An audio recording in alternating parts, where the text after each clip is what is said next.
So now let us discuss के why actually we are focusing on the requirement, या rationale क्या है, why we should spend even effort on requirement. So इसको justify करने के लिए आपने सिर्फ 3 चीजें दिमाग में रखनी है. सबसे पहली चीज जो rationale है सबसे बड़ा to do the requirement engineering, that is missing requirement. Missing requirement से मुराद ये होती है कि क्लाइंट से आपने अपने हिसाब से चीजें समझ ली हैं, लेकिन जितनी चीजें समझनी चाहिए थी वो मिस हो गई हैं, यानी कंप्लीट रिक्वायरमेंट गैदर नहीं कर सके. जो क्लाइंट बनवाना चाह रहा है अपने हिसाब से आपको समझ आ गई बीइंग अ प्रोजेक्ट मैनेजर या बीइंग अ बिजनेस एनालिस्ट, लेकिन जो क्लाइंट की एक्सपेक्टेशन है वो डिफरेंट है और आपकी जो समझ आपको आई है, there is a gap, there is a delta between what you are going to develop and what client is actually expecting from you to get develop. 2 reason उसकी मोस्टली होती है, मोस्ट कॉमन, कि क्लाइंट से जो communication है वो बहुत कम होती है. कि आपने रिक्वायरमेंट फाइनल की क्लाइंट के साथ, यानी आपने क्लाइंट को बहुत ज्यादा इन्वॉल्व नहीं किया, यानी आपने कहा जी कि मुझे समझ आ गई है और and you start with the development. Number 1 ये बड़ा कॉमन रीजन है. नंबर 2 के जो क्रिटिकल रिक्वायरमेंट थी वो आप समहाउ मिस कर गए हैं. मतलब जब आप रिक्वायरमेंट गैदर करते हैं तो रिक्वायरमेंट गैदर करने की जिसको हम लोग कहते हैं सक्सेस क्राइटेरिया या की क्राइटेरिया, वो ये होता है कि आप क्लाइंट से पूछते हैं हर रिक्वायरमेंट की इंपॉर्टेंस या हर रिक्वायरमेंट की प्रायोरिटी, यानी उसकी बिजनेस वैल्यू क्या है.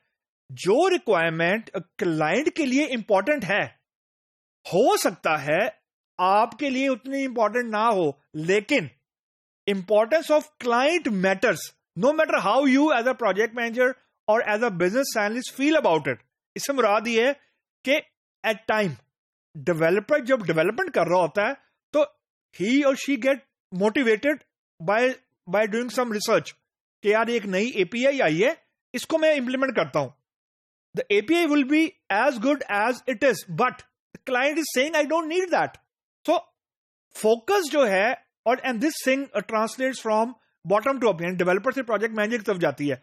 मतलब प्रोजेक्ट मैनेजर उस चीज पे फोकस कर रहा है जो उसको लगती है इंपॉर्टेंट है, not what client is actually saying. So ये बड़ी क्रिटिकल चीज है कि जब आपने क्लाइंट से रिक्वायरमेंट फाइनलाइज करवानी है, लिखनी है, तो उसकी बिजनेस वैल्यू पूछें. बिजनेस वैल्यू से मुराद है कि क्लाइंट के लिए कितनी इंपॉर्टेंट है.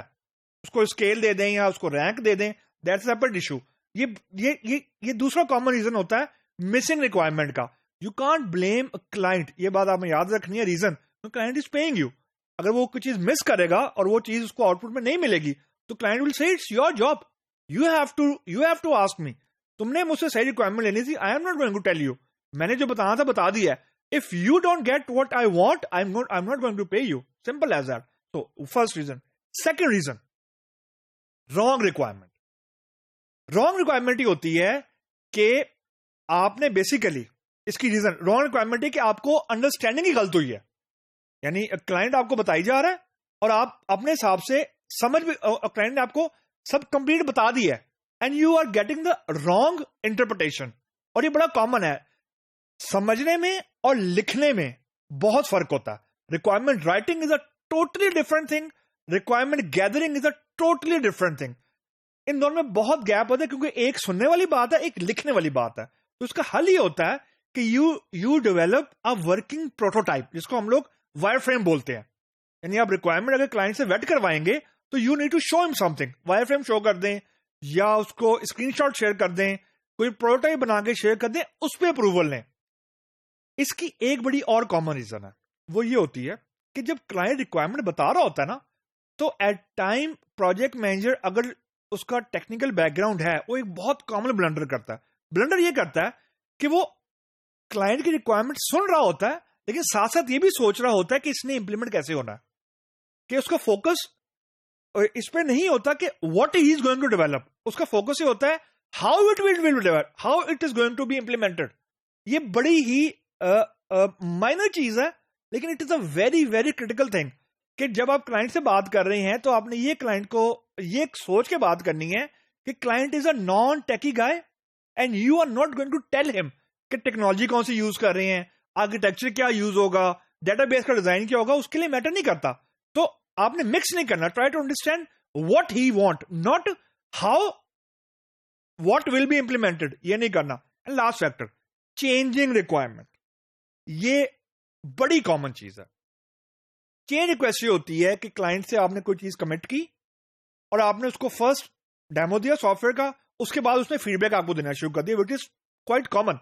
अब फीडबैक जब आता है, या तो वो आउट ऑफ स्कोप चीज आती है या वो बग्स आते हैं. अगर तो वो इन स्कोप यानी बग्स हैं, then you are going to fix it. अगर वो बग्स नहीं हैं और नई विश लिस्ट है, विश लिस्ट मुराद कि उसको सॉफ्टवेयर देख के कोई नए फीचर याद आया, then you have to restrict him.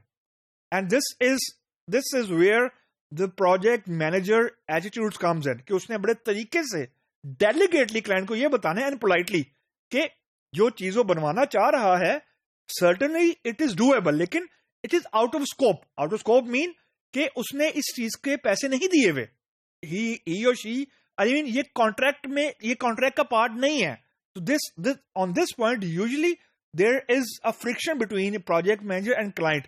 If client is willing to listen, उसको समझ आ जाती है कि वो क्या चीज पूछ रहा है, लेकिन वो है कि उसको अब बताने का तरीका होता है. तो चेंज रिक्वेस्ट को हैंडल करना, स्कोप मैनेज करना, यानी वो रिक्वायरमेंट जो कॉन्ट्रैक्ट का पार्ट नहीं है उसको आपने कंट्रोल करना है कि उस पर एफर्ट ना लगे.